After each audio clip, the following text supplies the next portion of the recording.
1872 Atlantic கடல்ல டே கிராட்டி என்ற கப்பல் மேரி செலிஸ்டேட்ன்ற ஒரு கப்பலை கண்டுபிடிக்குது. அந்த கப்பல் பர்ஃபெக்டா செயல் ஆகுது, எந்த ஒரு பிரச்சனையும் இல்லை, அவுட் டேமேஜ் எதுவும் இல்லை, எந்த ஒரு கீறல் கூட இல்லை. அமைதியா அந்த கப்பல் நடுக்கடல்ல போயிட்டு இருக்கு. என்னடா இந்த கப்பல் இவ்வளவு அமைதியா போகுது, பார்க்க அழகா இருக்கேன்னு சொல்லி அந்த கப்பலுக்குள்ள ஏறி இறங்கி பார்த்த அந்த டே கிராட்டியா குரூவுக்கு ஒரு பெரிய அதிர்ச்சி. ஏன்னா அந்த கப்பலை யாருமே ஓட்டல. அப்புறம் எப்படிப்பா இந்த கப்பல் வந்தது அப்படின்னு பாத்தீங்கன்னா இன்ன வரைக்குமே அதுக்கான விடை கொஸ்டின் மார்க் தான். அப்படி அந்த கப்பல்ல என்ன நடந்திருக்கும்? அந்த கப்பலோட கேப்டன் பேர் என்னன்னா பெஞ்சமின் ஸ்பூனர் பிரிக்ஸ். அவரோட ஃபேமிலியோட குரூவோட ஒரு 10 பேர் கொண்ட குழுவா தான் நியூயார்க் சிட்டியில ஆரம்பிச்சிருக்கு இவருடைய பயணம். அங்க ஆரம்பிச்சு இட்டாலியை நோக்கி போயிட்டு இருந்த இவங்களுடைய பயணத்துல அப்படி என்ன நடந்திருக்கும்?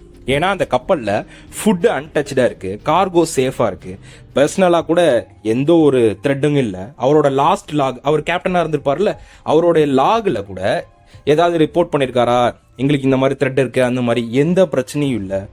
லாஸ்ட் லாக் வரைக்கும் சேஃபா இருந்திருக்காங்க. ஆனா ஒரே ஒரு லைஃப் போட்டு மட்டும் மிஸ்ஸிங். சரி, ஏன் அந்த லைஃப் போட்டை வச்சு அவங்க எங்க போயிருப்பாங்க? ஒருவேளை எக்ஸ்ப்ளோஷன் பயமா, ஏதாவது வெடிச்சிரும், கேஸ் லீக் ஆயிடுச்சு அப்படின்ற பயத்தினால லைஃப் போட் எடுத்துட்டு தப்பிச்சிட்டாங்களா? இல்ல சீ மான்ஸ்டர் வந்துருச்சு அதனால தப்பிச்சிட்டாங்களா? இல்ல ஏதாவது பேரானார்மல் அட்டாக், பேய் மாதிரியான விஷயங்கள் ஏதாவது அட்டாக் பண்ணிருச்சா? எதுவுமே இன்ன வரைக்கும் வேர்ல்டு ஹிஸ்டரியில இருக்கக்கூடிய கடல் சார்ந்த மர்மங்கள்ல இது ரொம்ப பெரிய மர்மமா இருக்கு. அந்த 10 பேரோட உடலும் இன்ன வரைக்குமே கிடைக்கல. பல வருஷம் கடந்துருச்சு, இன்னும் இந்த மர்மம் வெளிச்சத்துக்கு வரல. நீங்க என்ன நினைக்கிறீங்க? அவங்களுக்கு என்ன ஆயிருக்குன்றத கமெண்ட்ல சொல்லுங்க. இது மாதிரி இன்ட்ரெஸ்டிங்கான விஷயம் தெரியும்னா நம்ம சேனலை சப்ஸ்கிரைப் பண்ணிக்கோங்க.